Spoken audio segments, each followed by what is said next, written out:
My name's Vincent, and today I'm going to be talking about just a few stories from developing React Native DOM.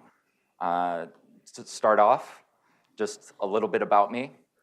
That's me. I'm a software engineer at Symantec, primarily working on Angular apps, actually. I'm an amateur music producer. I'm the creator of React Native DOM, and if you want to follow me and see all the weird stuff I work on, even more so than just React Native DOM, you can follow me here on Twitter. And to start this off, just as some background, I want to just explain what React Native DOM is, in case you don't know. So React Native DOM is an experimental, comprehensive port of React Native to the web. And when I think about sort of what makes React Native DOM sort of special and different, I think of sort of three primary tiers or three primary features of the library. The first, it's architecture. React Native DOM actually shares the same exact architecture as React Native does on iOS and Android. So there are two threads, one that runs sort of your JavaScript app logic code, and then there's the native thread that handles all rendering. And React Native DOM shares that architecture. It runs all your JS and app logic code in a web worker and runs the native or main thread. It's just all raw DOM operations, and that's what handles rendering events, what have you, which is really nice for performance reasons. The second is layout. So you would think that, oh, React Native uses Flexbox on iOS and Android. It should be easy to do layout on the web because CSS already has Flexbox. But I didn't make it that easy for myself. There are little differences in the way React Native's Flexbox works and the browser's Flexbox works. So I decided to take that C++ reimplementation of Flexbox and layout, and I compiled it to WebAssembly, and that's what provides layout. So it provides a lot more consistent parity between React Native on those native platforms and on the web. You just don't. The rug is never pulled from under you for layout inconsistency. And then finally, bundling. So you would think that on the web, the web is bundling heaven. We have, like 10 different bundlers that we can choose from, but React Native uses a specific one. And really, the bundler is primarily built only for React Native, so that's the one I use. It uses Metro. And really, Metro was not designed to build for the web, but in this case, it's the obvious fit because now you don't need to install a second bundler just to render to the web. It sort of just works out of the box. And so with all that said, as a just nice quick overview of how it works, sort of ask the question what we're going to be talking about today. It's a collection of short horror stories. So I presented React Native DOM, announced it at React Europe earlier this year, and that was actually sort of a point in time that marked a year of working on React Native DOM, because it's not the easiest project to build just completely on my free time. And there's a lot of little things, like little roadblocks that you come up against, and I felt like it would be fun to share some of those short stories. So it's a collection of unique challenges I experienced while developing React Native DOM. It should give you just a little glimpse into the internals of how it works and the sometimes very creative solutions. That's how I like to describe them. That may or may not, like some, might actually have some use. I've already started.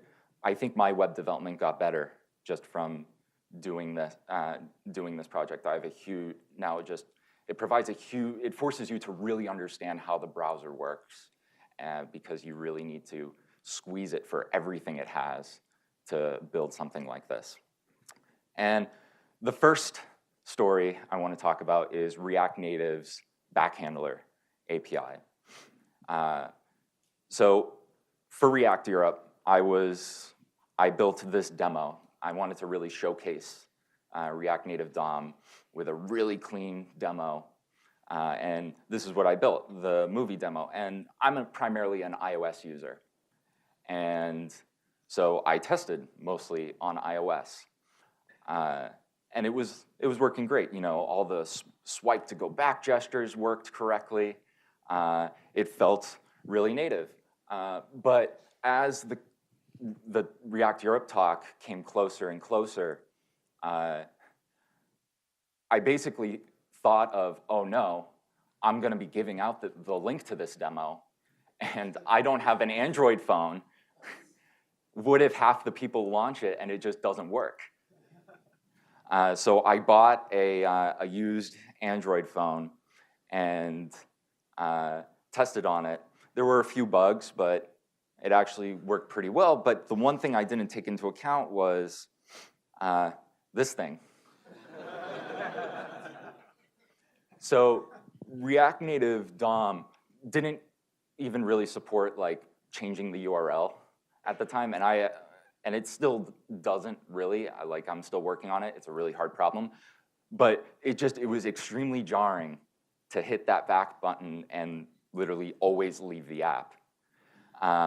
So whereas I was originally going to just punt on the backhandler implementation, I decided I needed to have something just for at least this initial release, any way to get that working.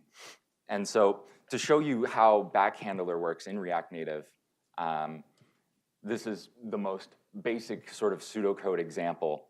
You listen to an event, hardware backpress, and if you have something to do, like let's say React Navigation has something to go back to, it would do whatever it needs to do to go back in its app logic and then return true. And that lets React Native know that, oh, I handled this backpress. If you don't handle the backpress and return false, it sort of goes back to the main thread and says, hey, I didn't handle this, do whatever is the default behavior. And so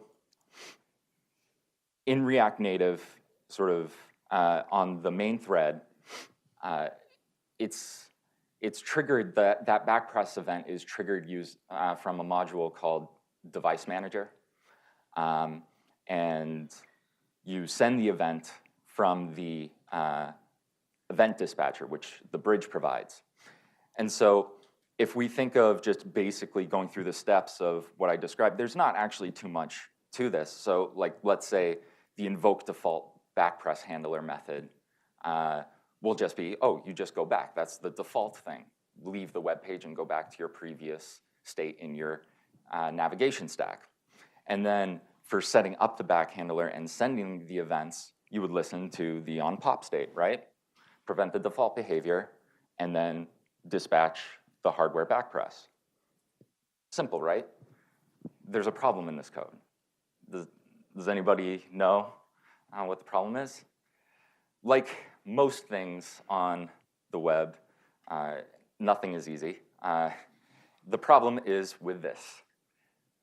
The browser does not let you do that. I mean, think about it. Like preventing the behavior of the back button on the browser, no, that's not a good idea, right?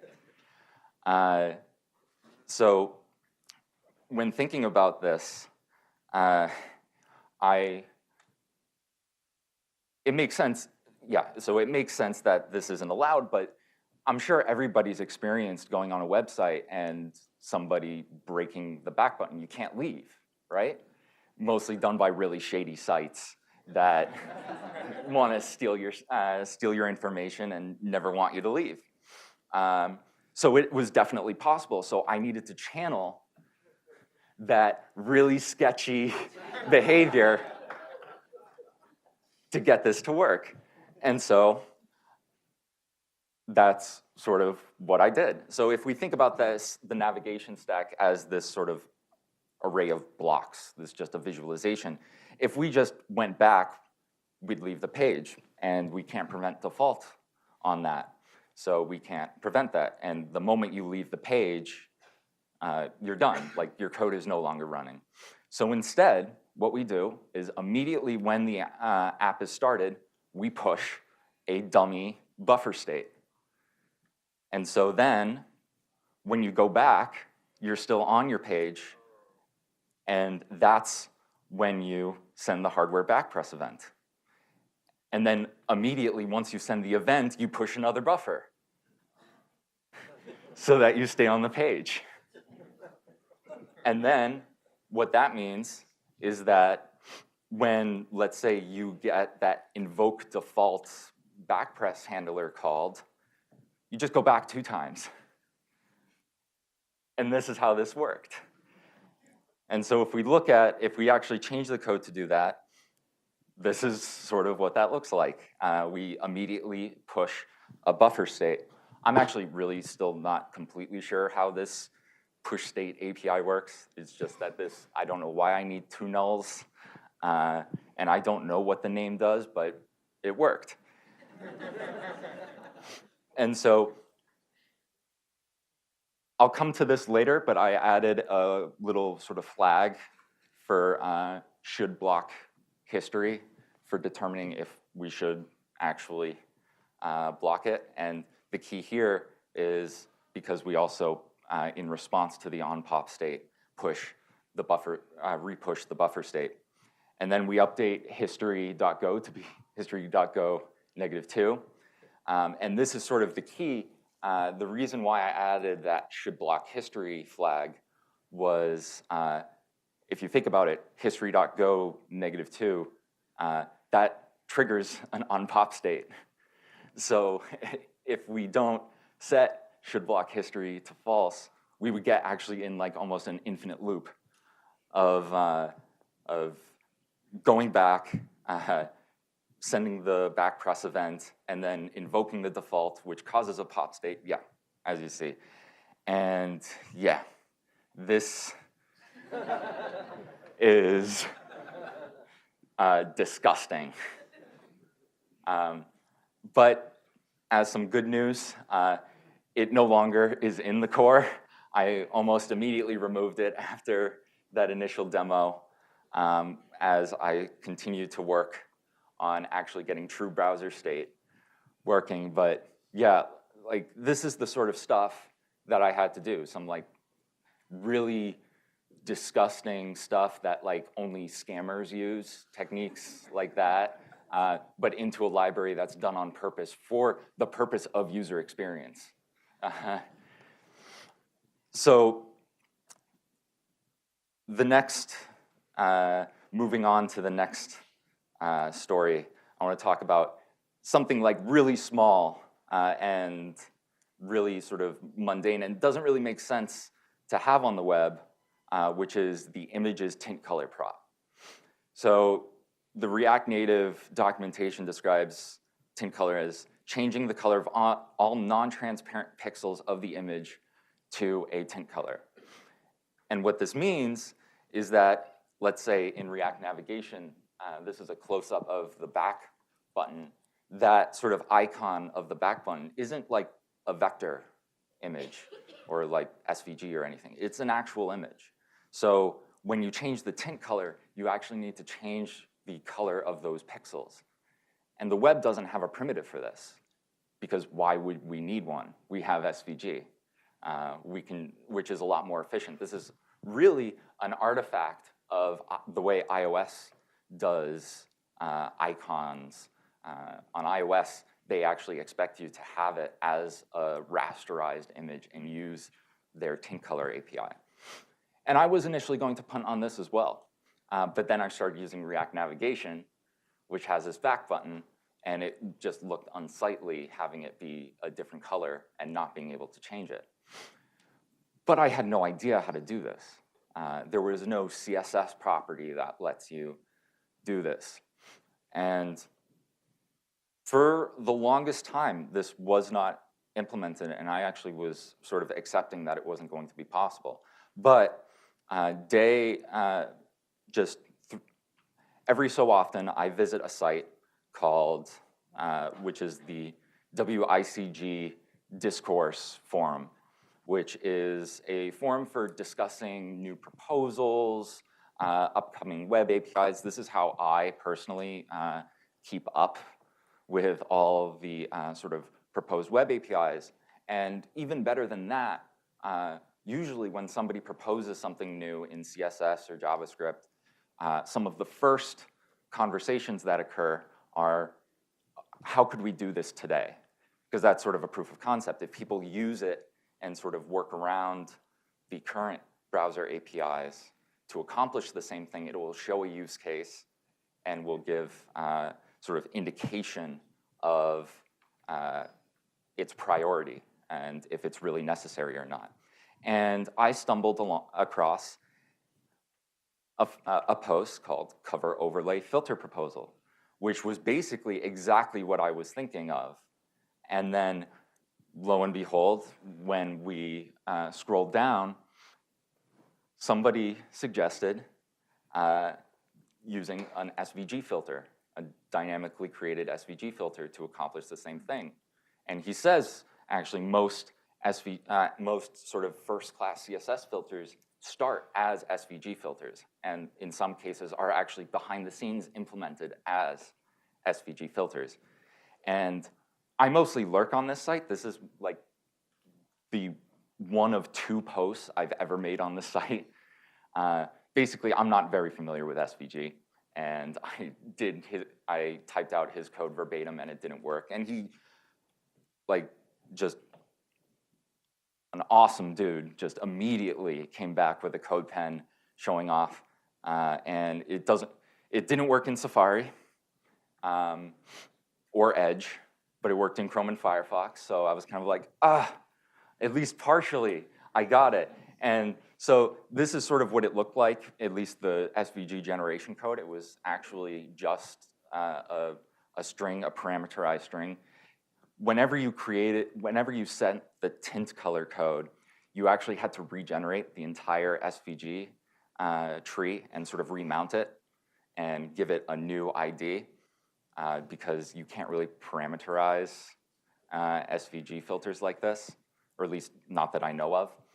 And so it would be sort of structured like this. You have the React image custom element that sort of represents that image, and then in the image's style, the filter would reference the ID that is generated of the SVG filter. And anytime this was updated, you would actually unmount and recreate that SVG filter and also update the filter ID. But it didn't work in Safari. And as I mentioned before, I'm primarily an iOS user. And just out of pure selfishness, I wanted to get it working in Safari. So I took probably a good week of just fooling around with it, reading all the SVG bugs submitted to WebKit's bug tracker. And there was a moment where I was editing it on CodePen where it started working. But I actually didn't change anything.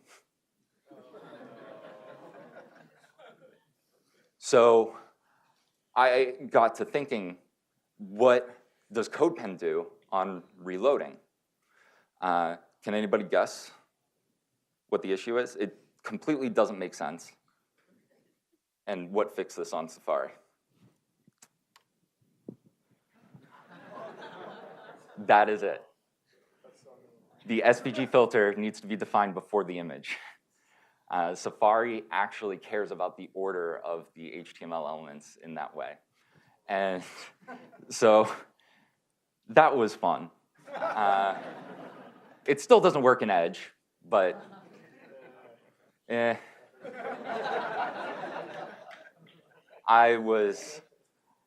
had done enough. I was upset enough at this.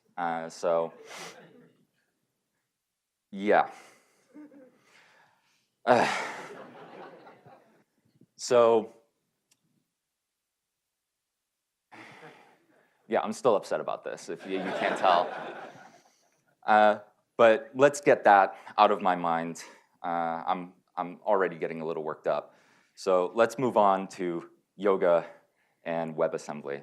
And out of all the horror stories, this is probably the actual like real horror, and you'll see why. So yoga is the C++ implementation of Flexbox, and what I did was I compiled it to WebAssembly to run it on the web. But actually, for a large part of React Native DOM's development, I didn't have it compiled to WebAssembly because Yoga actually provides an ASM.js binding and have it compiled to ASM.js.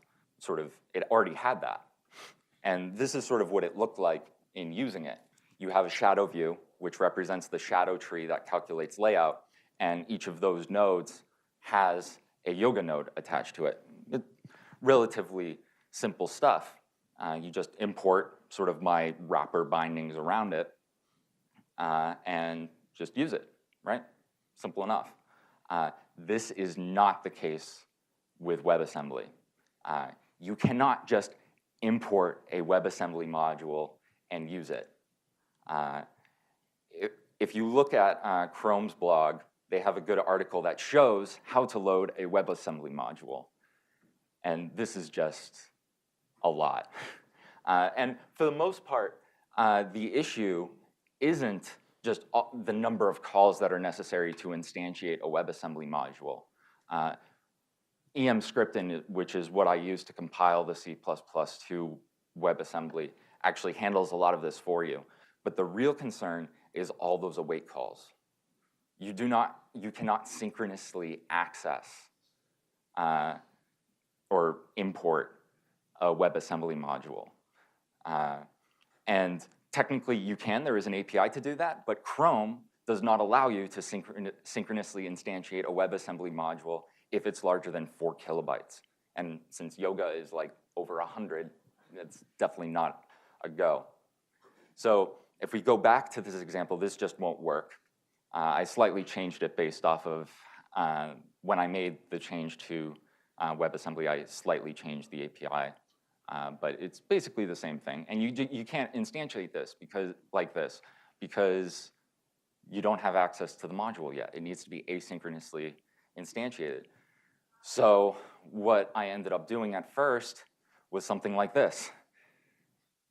Instead of the module exporting just the class, you export a immediately invoked async function that allows you to await the import and use it there. But this doesn't work either, because that Yoga DOM dependency I'm a good citizen. I use ES6 modules. It exports default the module. And if you do a dynamic import like this and test it on CodePen, it returns the promise as the default property on that dynamic import. So you still don't have the module yet. You just fetched it. So what you need to do instead is wrap that in another await, which is amazing. It's somehow worse than require.js. And so this was annoying. What I ended up sort of falling back to, which is still ugly, but I felt it was a little bit more manageable, was I just directly imported it with an underscore in front of it directly and awaited that.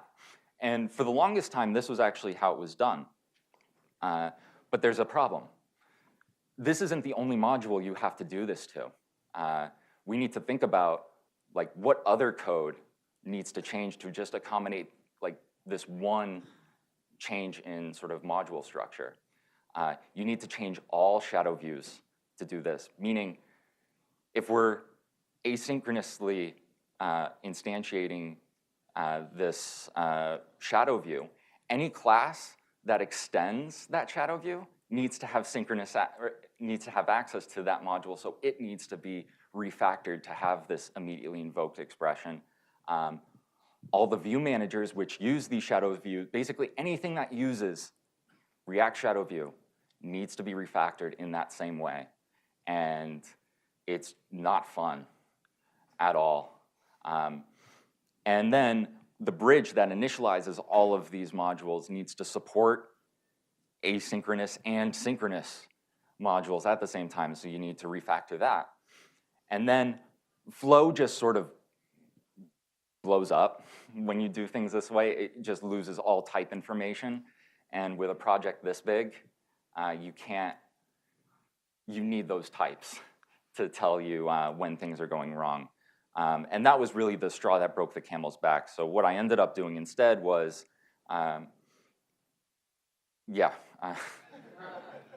that's a good description of how I was feeling. So I decided instead to leverage the way React Native DOM is architected, because all of these native modules are instantiated manually by sort of the React Native DOM core. And again, that's done manually. So what I was thinking was, in the React root view, which instantiates the bridge and instantiates these modules, I would do the await there at the top level and then attach it to the bridge, because all of these modules have a reference to the bridge. And so because I know that they are going to be instantiated after yoga has been resolved, in the constructor, I can just get the yoga node from the bridge, because I know it's loaded and it's only been loaded once. And really, the big reason why I wanted to sort of share this is that, like, I'm not going to be the only one with this problem. WebAssembly is like getting more and more popularity, and this use case of interop between JavaScript and WebAssembly, like, there's a whole different assumption there, and it's just the interop is not great. And so people, like, there have been conversations about adding a top-level await to JavaScript, but then there are a whole group of people who say, no, that's a bad idea. Yes, it's going to be hard, and I agree, it would be hard to implement top-level await, but it is completely necessary if we're going to be down this route of needing to asynchronously access modules. And yeah, so this is kind of the world we live in.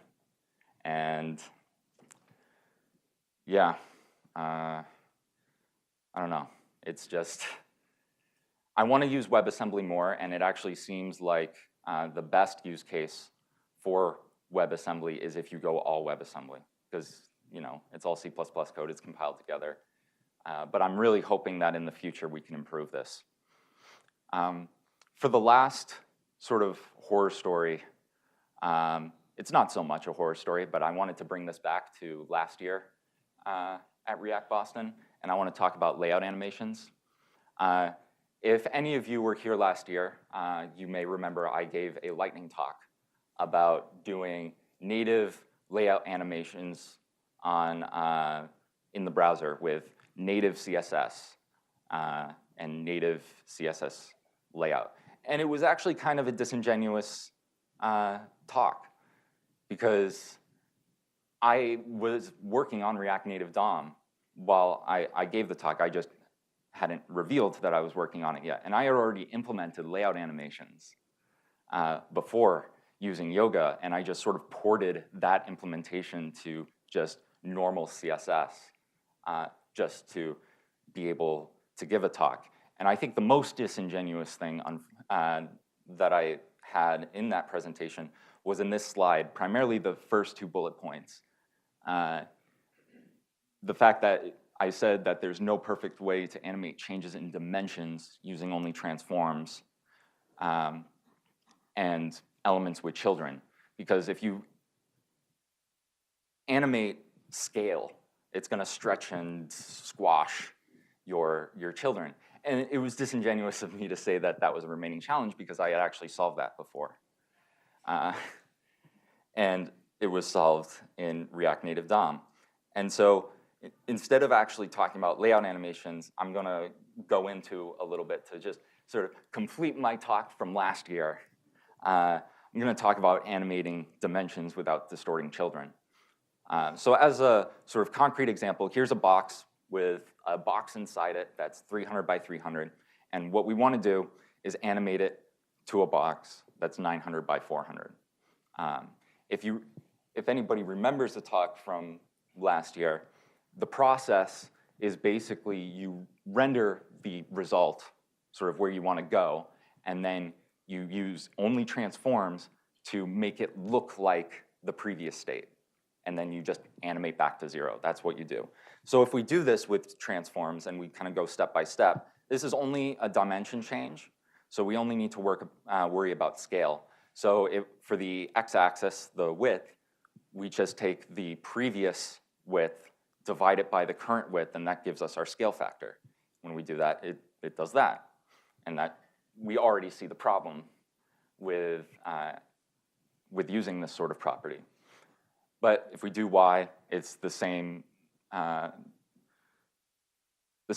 issue, but for the y-axis. And the question is, how do we make it so that that child element is not distorted? And it goes into kind of an implementation detail of React Native DOM, where if you have your sort of view and it has its children, this actually is not the DOM structure of a view. All the children get wrapped by something I call a UI child container view. And this is important because we can apply transforms separately to that. It's a position absolute, width 100%, height 100%. It just matches the dimensions of its direct parent. And so because we can apply transforms directly to that, what we end up doing is, and I'm going to make that sort of child container view to make it a little bit more visible. What we do is we take the inverse scale of what we applied on that root view and apply that to just the child container view.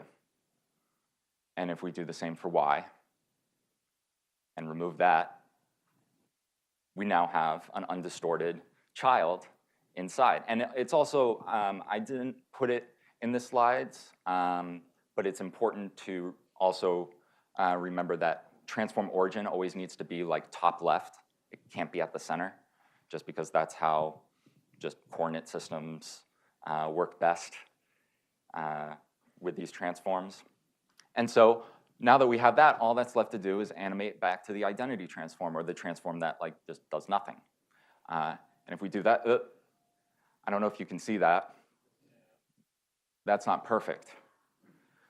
So the issue right now with that is that if we, let's say in sort of JavaScript pseudocode, looked at the keyframe generation for this, we're only calculating the before and after keyframes and just letting CSS interpolate between all of them.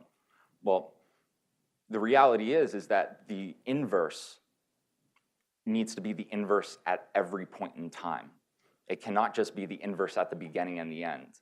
And that's what we're seeing, that warping, because the interpolation from the inverse start point to the inverse end point is not actually a function of applying the inverse to every value. So instead of only having a starting and end keyframe, what you need to do is something more like this. And actually, I took that, this output is actually in the just snapshot tests from React Native DOM. And so every time you do a layout animation, it needs to calculate essentially every frame, the value at every frame. And then it allows you to apply the inverse at every frame. It can be slightly less, but the performance actually is not a huge problem. So if we do that instead, and we go back, it looks something more like this.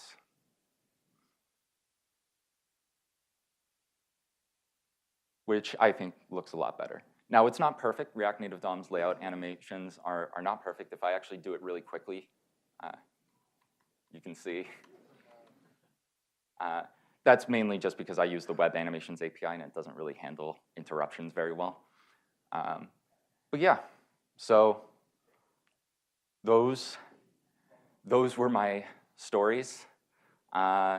It's kind of a hard cutoff. I didn't know how to transition to an end, but I mean, I hope this gave some insight. I use